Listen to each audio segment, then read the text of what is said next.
Hi, this is Greg Kesich at the Portland Press Herald, and I'm here with the Sunday lineup of Bill Nemitz, Caron, Cynthia Dill, and I've been away for about a week, which these days is like 7 weeks. It's like a dog week, so you're going to have to catch me up on a lot of what was going on, but I noticed everybody had great columns last Sunday. I really liked all three columns. Interesting stuff. And I guess we'd like to talk about the intelligence committees and the dueling intelligence committees and our senators' roles in them, in one of them anyway. We'd also like to talk, or I'd like to talk anyway, about Paul LePage's antics. What does it mean in terms of his radio appearances? Every time, twice a week, it looks like he goes on the radio and breaks some news or breaks something that looks a lot like news. And kind of like to try to deconstruct that a little bit. Maybe that's where we should start. So what do you make of what LePage has done over the last week? He said, like I said, I was away, so I'm trying to catch up, but he's had 3 radio appearances. He announced that he's single-handedly cutting the tips in half of waitresses. Yeah. Alert to all waitresses, don't wait on the governor. You're going to get stiffed. He has completely come around on his opposition to the Affordable Care Act and support of the Republican. Is that true? Because I can't keep track. Well, maybe we can try to figure out. He's been back and forth so many times on that it's. I honestly have lost track. Well, clearly at the end when the bill was scheduled to go for a vote, it was scheduled initially Thursday of last week, and then it was bumped to Friday. But up until like Tuesday or so, LePage was opposed. And then at the last minute, he came out in favor, but obviously he wasn't very influential because the thing went down in flames. But it was just remarkable because, as Susan Collins, spokesperson or communications director, pointed out, nothing new happened between his, pivot, absolute change in support. Like nothing was changed to the bill, and he didn't point out any reasons for his sudden support. So it just seemed like just purely political, last minute, roll the dice kind of. Which side am I going to be on? Exactly. When it all stops. Yeah. My impression is that didn't come from him. I mean, that came from somewhere else. Somebody made a call. He was in Washington for a couple of weeks trying to get a job with the administration, and suddenly the administration is fighting for its life on this bill. And they got 120 Congress people coming in, and here's this governor up in Maine that wants to be on the team. He's on the wrong side. Well, my suspicion, it's all. Yeah, I absolutely think you're right. He got a call, and they said, if you want to have a chance to be appointed to anything up here, flip your position. And lo and behold, in the middle of the day, he did. Yeah. Well, it presumes that people are paying attention to what he says, and I think that's a big presumption at this point. Although I should note, I was watching one of the cable channels 1 or 2 days ago, and my wife noticed this at the same time, that the anchor was interviewing a guest, and he, in kind of an offhanded reference, referred to Paul LePage without saying Maine governor. And I thought, well, isn't that interesting?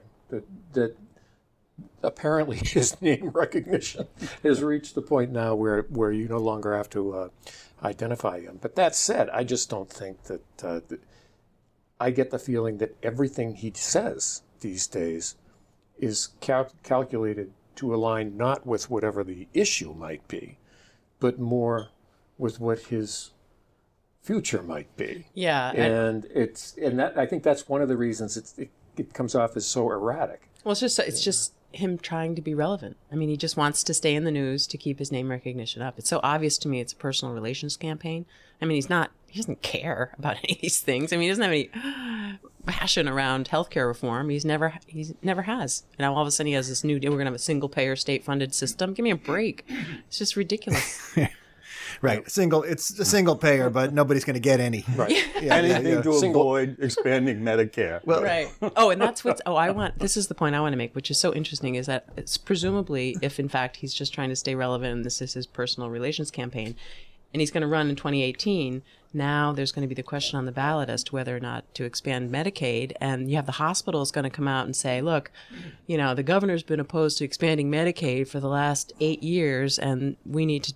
So simultaneously with him, running for something, they're going to be really running against him, I think. Against something that's polling very well. Yeah. And he's going to find himself in the uncomfortable position during that campaign, if he holds true to course, of railing against Medicaid expansion during an electoral season right. when most Mainers are for it. And they're going to go out to the polls and vote for it. That's going to be on the 2018 ballot? Yeah. I thought it's a referendum. I thought it was this fall. I thought it was this fall. Oh, maybe I'm mistaken. I thought it was. In either case, he's in a bind. I mean, all these Republican governors that didn't want to expand have been waiting for the Republican Congress and a Republican president to repeal and replace. And now they got nothing. So they're all hanging out there. What are they going to do now? What's he going to do now? And it's like $1 million a day that goes it's almost entirely harder to hospitals. Right. It's a lot harder to oppose when it's clear that is the construct. Kansas going forward. just crumbled, which was another big holdout. So you're right. They're dropping one by one. Yeah. And Maine, with each one, Maine becomes more and more of an outlier on that. And I just don't think it's going to stand. I think once, we can debate until we're blue in the face about Maine's referendum system, citizens initiative system, but I think this is one case where it really proves its worth in that the people have wanted this all along, and this is now the only vehicle they have to make it happen. And this is like the Maine Medical Association supporting it, Maine doctors. Right. I mean, this isn't some it's not like the casinos where there's some guy over in the Bahamas trying to living on a boat. So you didn't miss anything, Greg? I didn't miss anything. I'm so confused, though. Well, I would like the chart. I'd like a chart of his evolving position because he ended up with 24 million people without their health insurance. That's a step in the right direction. We got to take these victories where we can get them. But he started out in a very confusing place. Yeah, and at the same time now he's trying to codify his welfare reforms in statute, right? Which it's like a pinball. It just keeps going in every conceivable direction, and that was different because at least in that case they had a full rollout press conference. I think what's interesting about these radio interviews is that nobody, including the governor, I don't think really knows what he's going to say. Oh, I agree. When he calls in. Regardless, to this kind of like this podcast. Station. Yeah, right. And the president of the United States. But then he makes these declarations of policy, sometimes major policy change, and everybody jumps on it. And it's on our website, it's on everybody's website within an hour or two, and it becomes the news of the day. You see it at 6:00, and then it evaporates. Yeah, like this universal health care thing in Maine that he mentioned. Mm-hmm. My guess is you're never going to hear that again. It was that one little brain cramp that he had. There was this big flurry of attention around it, and then it evaporates. Well, and the irony is that when Obamacare first came out, they had the pot of money for states who wanted to go it their own way and do their own thing, and LePage was adamantly opposed to it. He shot it down. So he had an opportunity to do something unique to Maine, and he was, opposed to it. And he's just, I think it's all about him being in the news and staying relevant because, as you said, nothing he says actually, turns into law. I do wish, and I don't know if they're listening, but I do wish that some of these radio hosts who, are more than eager to get him on the air because, he's a ratings booster. There's no question about it. If they're going to be true to their label as, news radio or news talk radio, for crying out loud, ask the guy a question. Right. Push him a little bit. Just a little bit of pushback would be nice. Of course, the problem there is that if they do push back, then they're cut off. Right. And so they're paying this, I think, very dear price for access to him. And I find it hard to listen to these interviews in their entirety because at least half a dozen times during the course of 8 to 10 minutes, I'm screaming at my laptop or screaming at the radio saying, wait a minute, challenge that. that's not true. Somebody tell him that's not true. Mm-hmm. It's like And it you know, just just slides handing right a past. microphone to a blowhard, you know, and just having to listen to it. It's just excruciating. I think I don't know how people do it. It's I exhausting. think we're going to see more of this, if it seems possible, as he becomes less relevant. And the deeper we get into this session, which is his last real session to do anything, the more relevant he becomes. So expect even more, a big spike of this stuff for the rest of the spring and into the summer. If he was, so I was just going to say, though, if he was smart, he could, since he has some downtime, he does have some national recognition, he could embrace a cause and actually help move it. You know, I mean, he's got now the freedom to do something good with this, this thing that he has, name recognition, a pretty good following, but he just doesn't. He never sticks with anything. Right. Well, he's stuck with this welfare reform thing, and it's carried him up to this point. And what he's proposing now is putting into law things that they've been doing by rule for a number of years. And you would think that the fact that we have some record about what the effect of that has been would make him think maybe that wouldn't be such a good idea to put it into law, because poverty has increased, hunger's increased, deep poverty's increased, childhood poverty's increased. And while they're busy cutting drug treatment, we've had this explosion of opiate overdose deaths. So it's almost as if none of that stuff matters. It's kind of like your column, Bill, where at what point does reality and facts intrude into the rhetoric? And it just seems like there's no cost for saying things that are just not true. No, exactly. You can just say it, or you can either ignore those things, or you can just blatantly deny that they exist. And that's the new universe in which we live right now. And once again, it goes to the lack of challenge. The fact that I called him on last weekend was his assertion that he did not sign the biomass bailout bill, when in fact he did. And this poor woman who asked him a question at a town meeting about it, and he said, no, I didn't sign that bill. Unfortunately, she was not in the position to say, wait a minute, Governor, I have a copy of it right here. Here's your signature. But that's that's the only way to combat this. And I'm not sure that we can ever have a citizenry so informed that they're ready on the spot to call out every falsehood. But I do think that's where we in the media come in. And I think Steve Missler at Maine Public did a great job of jumping right on that and getting that story out. Yeah. That's almost the same cycle, saying, wait a minute, this isn't true. But here we are, that's we're heading into what's going to be a hotly contested political election season. And this is the new normal, where it's no longer, there are no more facts. It's whatever you want them to be. Can you go back? Is it possible? I mean, the things don't tend to go backwards, right? Well, I think I definitely see that there's so much light being shined on the fact that we're in a factless campaign world.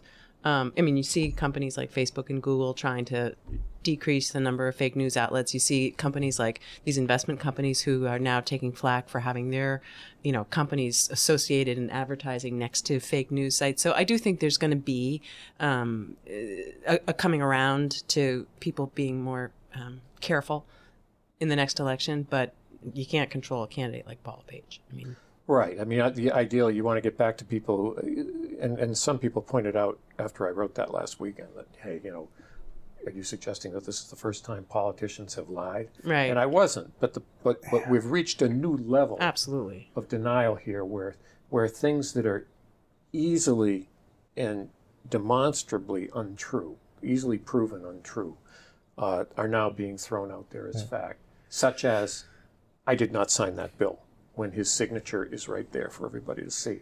And I think the only way to go back is to start electing people who don't behave that ridiculously. Hear, hear. Yeah. Well, there's a lot of them. Yeah, that would be everybody. I mean, politicians have always lied, and the difference is used to be when they got caught, it was humiliating, and they were sometimes driven out of office, and they at least had to apologize. and this is just no big thing. That's the world we're in. Right. So I'm thinking about that when I think about our elected officials, particularly our two senators and Bruce Pollock. And I feel like Shelley Pingree is pretty well positioned in her district and doesn't seem to have changed her position, but on issues of importance much over her time in Congress. But if I'm a politician who is looking at being in the political center as the safest place to be, as the right place to be, where is the center these days? And I look at people like Poliquin, who, was anybody ever bailed out more than he was on that healthcare vote? You know, he would have had to come down and vote yay or nay on a bill that roughly half his district They don't hated. have a maybe. Yeah, you're right. Present. I'm out here working for the main shoemakers, so I didn't have time to vote. I was on waiting healthcare. for him to vote. I'm in the men's room. Sorry. But, to some degree, even though they're much more secure and nimble politicians, King and Collins are in a similar situation. I think that the middle is not as apparent as it used to be, where it is, and you're seeing it on things like the Gorsuch nomination. Where is the good centrist place to be on that? What are your thoughts? Well, I for a while I thought that the middle had shifted radically because of the Tea Party and the right-wing politicians pulling their party so far to the right that all of a sudden just like a moderate position was seen as so, crazy liberal. But I actually think since the last presidential election and the evolution of like the Bernie Sanders side of I'm not talking about all Sanders supporters, but there's now you see as the Democrats in the resistance, you're seeing a lot of protests, and you tend to see the more fringy elements that I think we're kind of getting pulled a little to the left. And so the center, in my view, is kind of going back to where it was, like, generally fiscally conservative, compassionate, socially liberal, as just the kind of the two flags. Whereas for a while there, middle was just, you were sane. If you just weren't crazy, you were sort of considered to be in the middle. Right. Well, what I see is that Trump is very unpopular, but he's still very popular among Republicans, somewhere around the 80s or 90s percent approval rating. So if you're a kind of politician like a Freedom Caucus member who depends only on Republican votes, you're feeling pretty confident, even if you oppose him on some things. If you're to the right of him, you're okay. But for people who depend on votes from both parties in the center, it's a little more confusing because he's so alienating. But I mean, to Bill's earlier point, now that I do think there's a recognition that people are realizing that they have a right to know the truth and that their rights are being, trampled on by a lot of people in the public, in the news, and in politics. And so I think when people generally sense someone is being truthful, that regardless of their policy positions, they're sort of considered to be in the center. So I really think, the center is less, in my view, becoming less about issues and where you stand is more just about like your principles and your values. I think there's a values piece that's being talked about. I agree. Yeah. And it's I don't think it is good. as issues and policy driven now as it is. I think it's just what people are yearning for are people who are adults, people who are genuine in their desire to get things done, and people who are not rhetorical bomb throwers. And I think in that sense, certainly both King and Collins are very well positioned, because I think that there's Shelley, I think. Yeah, and there's always that perception. I was struck yesterday by the two things playing out simultaneously in Washington: the complete collapse of the House Intelligence Committee investigation, if that's what you want to call it, to the point where at least Nunes and the Republicans weren't even coming out of their offices to talk to people. And then yet there was a press conference that Senators Warner and Burr from the Senate Intelligence Committee put on. And I watched it in its entirety. And you mentioned, are we ever going to go back? Yeah. Well, for that 20 minutes, I felt like we'd gone back. Here was a Democratic senator and a Republican senator, and they're complimenting each other, and they're pledging to work together, and they're deferring to each other on certain questions. They're joking with each other. Yeah. And there was this atmosphere. Now, I'm not suggesting that that's not going to be a contentious investigation, nor am I suggesting that that should be the forum for this investigation. But what was nice, for once, was to see two people from opposite parties stand up there and, for all the world to see, work together toward trying to get this whole investigative process at least back on track and trying to assure people that the whole all of Capitol Hill is not coming apart at the seams. And talking about what's good for the country more than the party. And it was really refreshing. So I think that's where I saw the middle there. Yeah, but let me, here's the thing, is that this idea of it going back plays to Republicans. When people talk about wanting to go back, you automatically like sort of playing to the Republicans as this conservative, like we have to go back to the way things used to be. So the challenge for Democrats is to have that vision of people working together across the aisle as part of the future, as like, this is what the future looks like. This is what the future is going to be if you get sensible people. Because as soon as people start yearning for the past, that's when we get these Republicans in here. And I think that's the mistake. Barack Obama's in the past now, too. Right.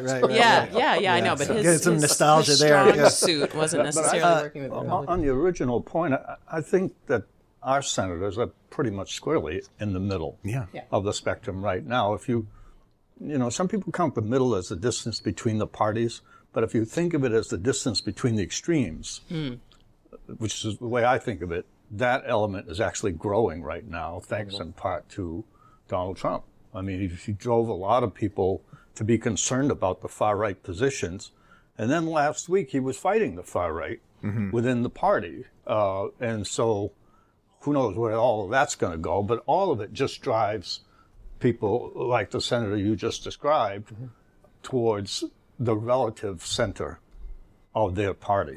Yeah, and Trump just came out today and said he's going after the Freedom Caucus in the next election. Right. So, I mean, that's... Right. We'll see. Well, that's for today. Well, I'm just waiting for Trump to cozy up with the Democrats on an infrastructure bill, Me too. and then watch the heads explode in Trump land. Well, because they're getting. they'll kill him on the right. They'll kill him. Exactly. Yeah, they'll kill him. And They it's not whether the infrastructure bill is a good thing or not. It's going to be simply the fact that Trump is working with the Democrats. Working with them. Yeah. Blasphemy. Is going to be enough to make these Can't be people done.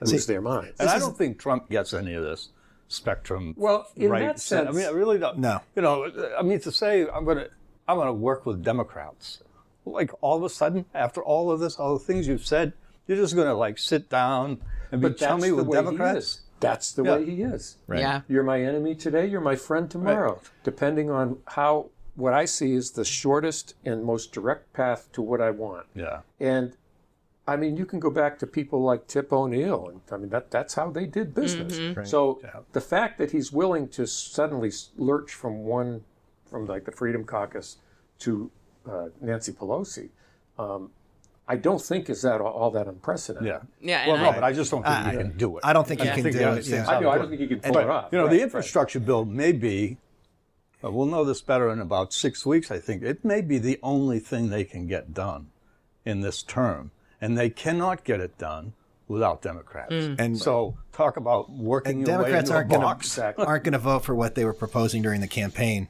which is a few $100 million in, I think I have that right, maybe it's billion, in tax credits to private construction companies to build toll roads.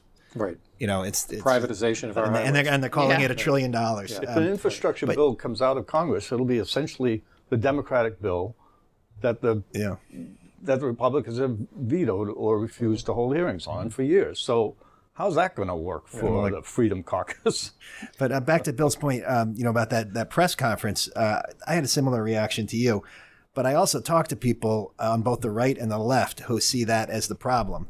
That there is no difference between the parties. That they all have the corporate interests, the big interests in mind, and they're all the same. And that's something that Tip O'Neill didn't really have to deal that's with. True. But is people on both the right, I guess they existed, but they didn't have a platform. Nobody ever listened to them. we didn't have Citizens United back. We in didn't. The I mean, we had the John Birch Society, right. and we didn't have social media. Sense, it's kind of a pox on all of them. You're right. Yeah. But I mean, that's the political reality we live in today. Right. And what are you going to do? I mean, I think as long as we have a campaign finance system that we have, there's going to be that cynicism across the spectrum. There's just no way you can get around it. Uh-huh. What struck me about these two guys is when they said they were there, they were committed to, first and foremost, getting to the bottom of this whole Russian thing for the sake of the country. It was one of the few times in recent memory that I actually believed them. I actually said, Did you choke up and start crying or anything? Not quite. Not quite. But at least I thought, I'm taking on that, I can take them at their word. And it's not that often that you can say that about a lot of people in Washington these days. Because you're thinking, what's their ulterior motive? What angle are they working? All this. And I'm just praying that the Senate is the truly deliberative body. The Senate Investigations Committee rises to this occasion. Because if they don't, and if there is no independent investigation, I really fear for not only what we might know, but what we won't know. Yeah. Well, there's always Jim Comey. We always have. He's doing his investigation. He'll wait till a week before the election to tell us. Exactly. I think what's going to impact so much the ability of this bipartisan Senate Intelligence Committee to do its work is whether or not the Gorsuch nomination blows up the filibuster. Like if they have to do the nuclear option and get Gorsuch through the Senate with just 51 votes, I have a feeling some of this cohesion we're seeing, to investigate Trump might be challenged. Or they might be trying to repair it. Yeah. It could go the other way. Yeah, I hope so. It could go the other way so. where, all right, the Republicans know that they just did something big and nasty, and they might not be as reticent about proceeding on Trump. Because you got to remember, Trump doesn't have a lot of deep alliances. Right. And when it comes to cutting him loose, there are a lot of Republicans on Capitol Hill who are going to, especially in exchange for a greater good, are going to have no qualms whatsoever about saying, sorry, Mr. President, but you're on your own here. Yeah. And I think that day is approaching. I really do. And I think that if you go back to Watergate, Nixon hung on as long as he could to some very, very old relationships that he had in Congress. Right. He had that history, and there was that institutional connection between him and Capitol Hill. That doesn't exist here. And so that if the going gets tough for Trump, it's going to be interesting to see how many backs are turned to him in Congress, people on whom he might have relied for support. And I know I, for one, won't mind watching that unfold. And you saw some of it, I think, happen with the healthcare debate, where the polling's moving around the country. People have their ear to the ground, Republicans, who are in any danger, and they started to move. They started to break against the president and against the bill. And I think we may see there's some polling just came out last night, I guess, from the PPP about how people view the Russia connection with Trump. I don't know if any of you saw it, but you have a majority in that poll saying they believe that Trump colluded with the Russians, and a majority also saying if it's proved, he should resign. Yeah. I mean, that's what's at stake in this. This is big time. This is like the whole ball game. Right. And the other thing that's fascinating is if you look at, just as he lacks alliances on the Hill, he doesn't have a whole lot of deep alliances inside the White House. And so when this investigation, if it starts penetrating and making inroads into who knew what and when and who did what and when, it's going to be very interesting. Again, the Watergate analogy. Remember how people, Dean and Ehrlichman and Haldeman, all these, they all started turning on each other, Chuck Colson. And what's going to happen in Trump's White House when people start worrying not so much about preserving the president's legacy, but saving their own skin? Well, all those guys you mentioned went to prison.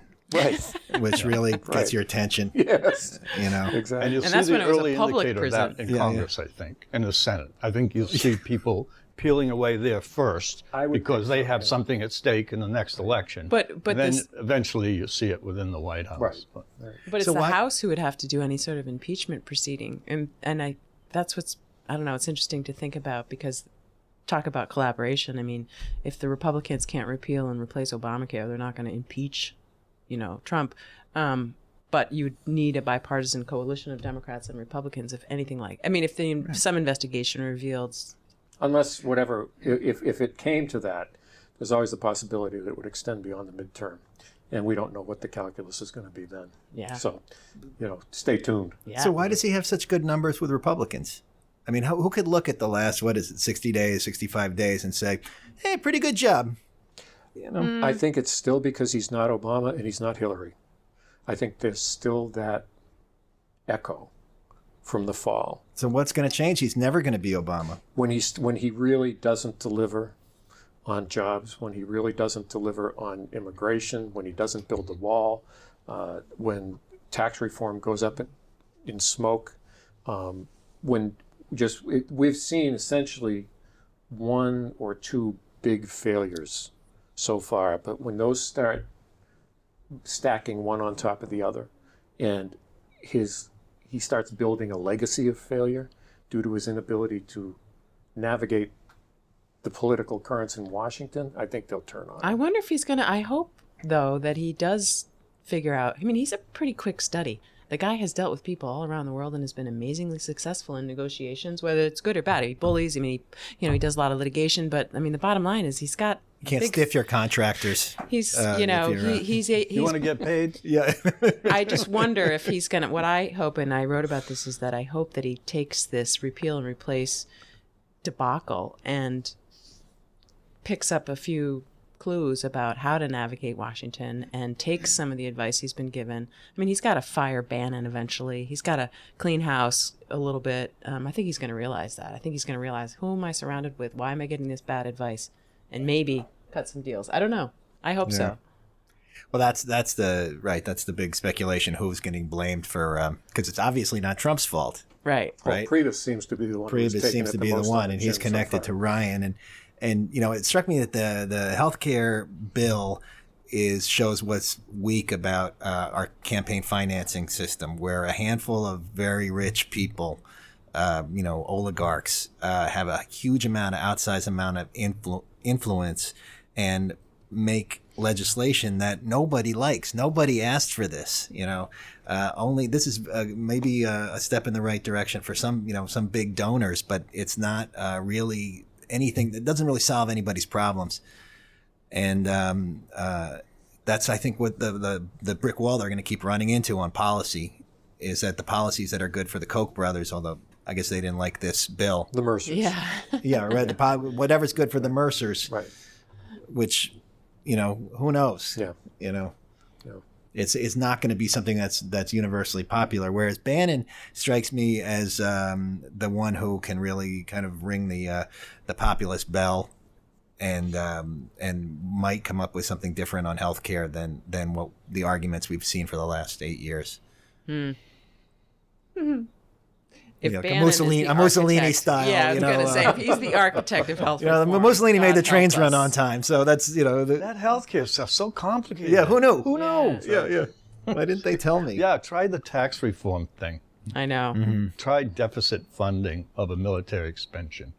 You See how you that mentioned goes. Cynthia, and I find myself caught because on the one hand, people keep saying, he's not as dumb as you think, and Dumb as a fox. there are times when I think he is, and I find myself vacillating back and forth because you want to think that if this guy is occupying the most powerful job in the world, that there has to be some underlying substance there. Yet, on a day-to-day basis, when you evaluate what he does and what he says, him, not the people around him, I can't help but conclude that no, there is no substance there. We really did make a huge mistake. The emperor And has no clothes. This is not going to get better. I thought after the election, okay, now he's going to get serious. Now we're going to, now he's going to show us that, show the campaign for the ruse that it was. But it hasn't stopped. Yeah. And here we are. It's April. The worst first 100 days, I guess, of any president ever. Right. I mean, he's very quick. He responds to things really quickly. He seems to have a good sense of what people are talking about, what people are interested in. And I loved the fact that he pushed for that vote so quickly. That was one of the most exciting days recently, I think, to follow that healthcare bill. Yeah. I mean, the fact that he was just willing to go to the mat, like, we're going to have a vote. I mean, instead of like what you're typically used to is just like the bill just never comes up for a vote. There's just all this talk about But you it. liked And people it in on the same cable. way that you like watching The Apprentice. Yeah. I never watched The He's going to Apprentice. decide Yeah. after this commercial. No, but it really put lawmakers on the spot. I mean, did. they had to. I don't know. I thought it was. It's going to make a lot of them walk It's the plank. dramatic. It was, dramatic. and we now know. You know what I mean? It wasn't like they just dragged it along and dragged it out. It was like, hey, they put it up for a vote and they failed. I mean, I know they didn't take the vote, but Yeah, he didn't do Paul Ryan any favors. You that's could for look sure. at that in a somewhat different way, which is coming out of the private sector, being the boss. He's used to making decisions, having stuff go quick, done. And he just doesn't have anywhere near the patience that's required for a process to resolve itself.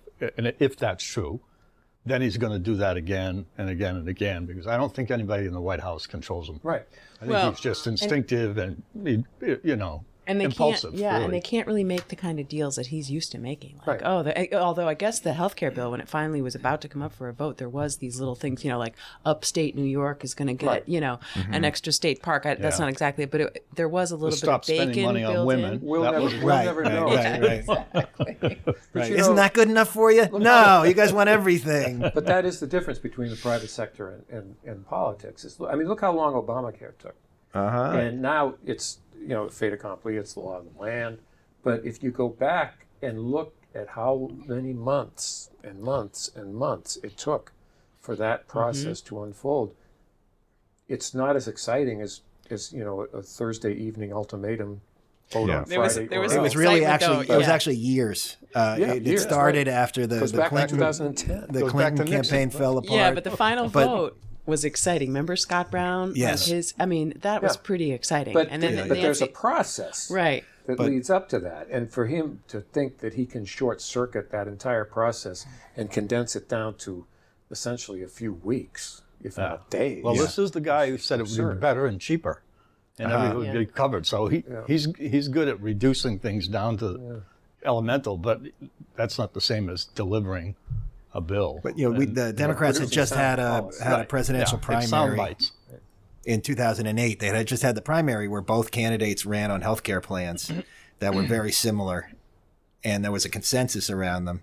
And then there was a whole year in the Congress. So it was something that wasn't just a slogan that somebody ripped off a bumper sticker and then they tried to put it into a legal document. But also, I think it has to be said that there was some very skilled politics that went on. I mean, Nancy Pelosi, I love her quote where she says, we're going to go through the gate. And if we can't go through the gate, we're going to go over the fence and we're going to pole vault in. And if we can't get in, we're going to parachute in, but we're going to deliver health reform. And they're the ones who constructed, when they didn't have the 60 votes, all of a sudden they did it through the budget reconciliation. And it was last minute trying to get Ted Kennedy before he died. It was pretty, they managed to cross the finish line. And some people didn't like the fact that nobody had read the bill.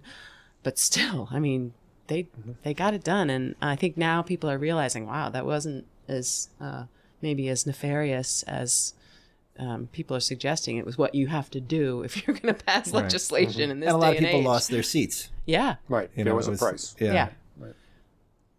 So I think we might be out of topics. We get relief for everybody. So what are you working on this weekend, Bill? Well, I might write about the casino debacle this week here in Maine, where I think that it's a good it was hilarious that Sean Scott hired a lobbyist at 12:45 a.m. the other morning. The guy gets an email saying, "You're my lobbyist. The hearing's this morning." Poor guy shows up before the what was it?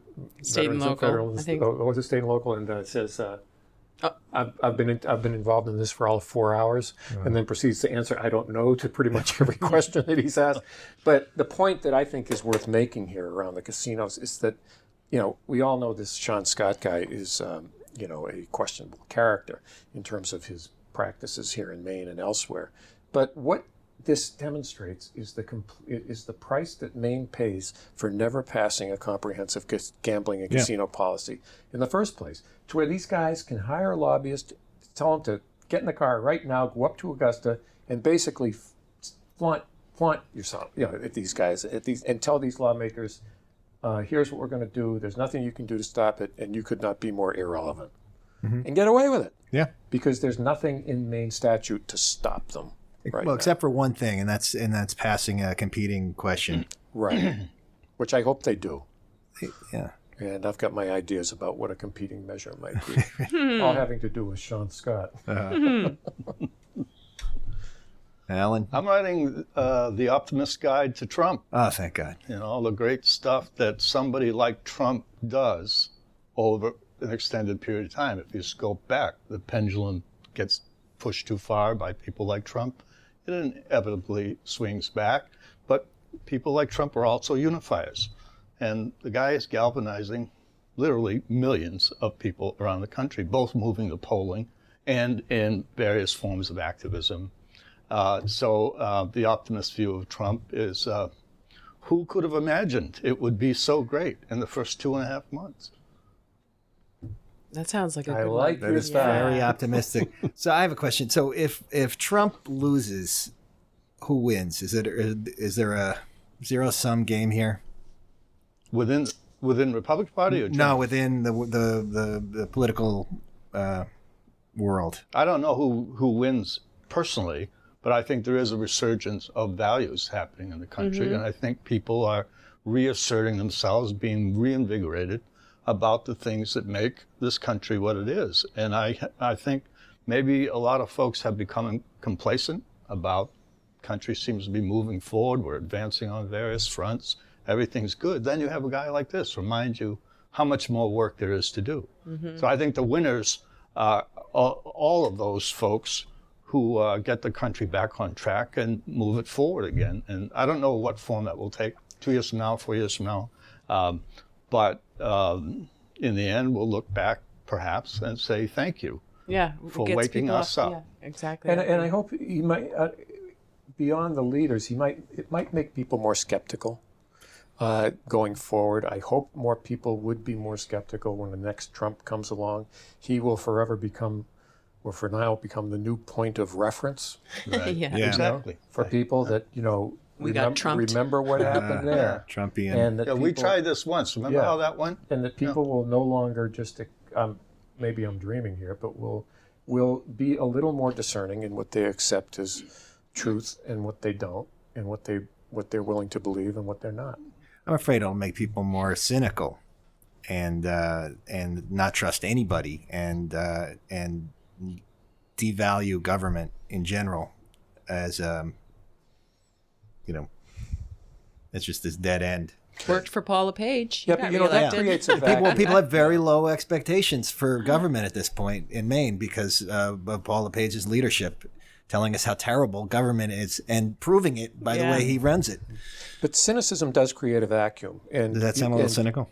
If if that exists, it is an opportunity for, every once in a while, a truly inspirational figure comes along, and if the vacuum is there waiting when that person emerges, I think people flock to that pretty quickly because I think essentially people want to believe in their leaders and they want to have someone.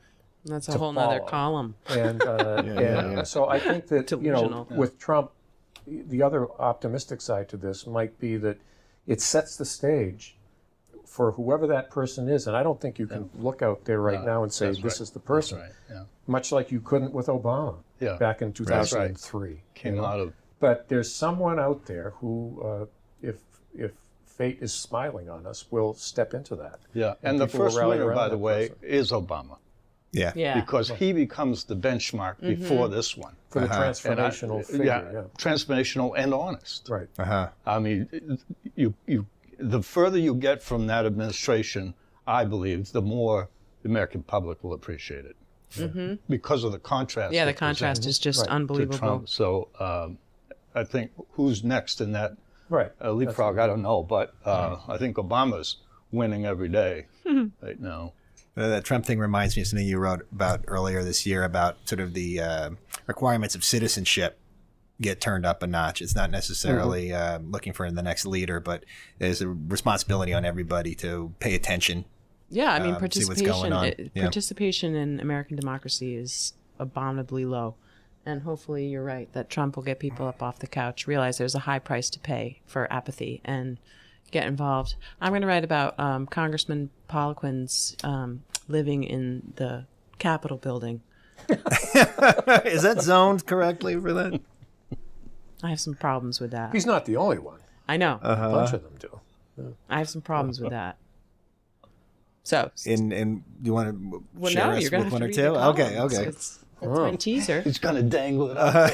Congressman Poliquin, get a room. Get a room. Get a room. Okay.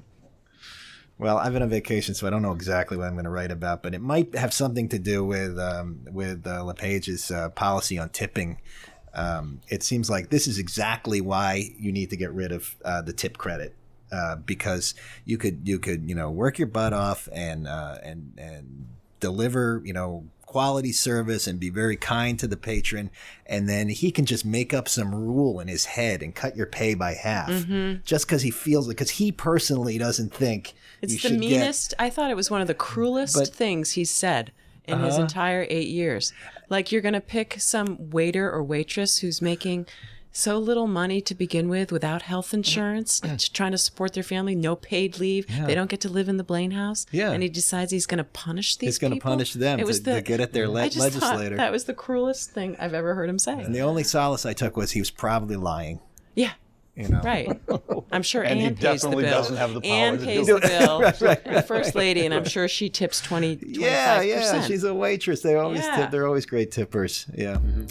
So I guess that will tie us up for this week, and we'll get back together again soon. Have a great week. Thanks. Bye. Thanks for listening to the Portland Press Herald podcast. Make sure you never miss a podcast episode by subscribing on iTunes or your favorite podcast aggregator. For more of our podcasts, visit pressherald.com/podcasts. Follow the link there to this episode to leave a comment. You can also leave a comment on our Facebook page. I'm Chad Gilley. Once again, thank you for listening to the Portland Press Herald podcast.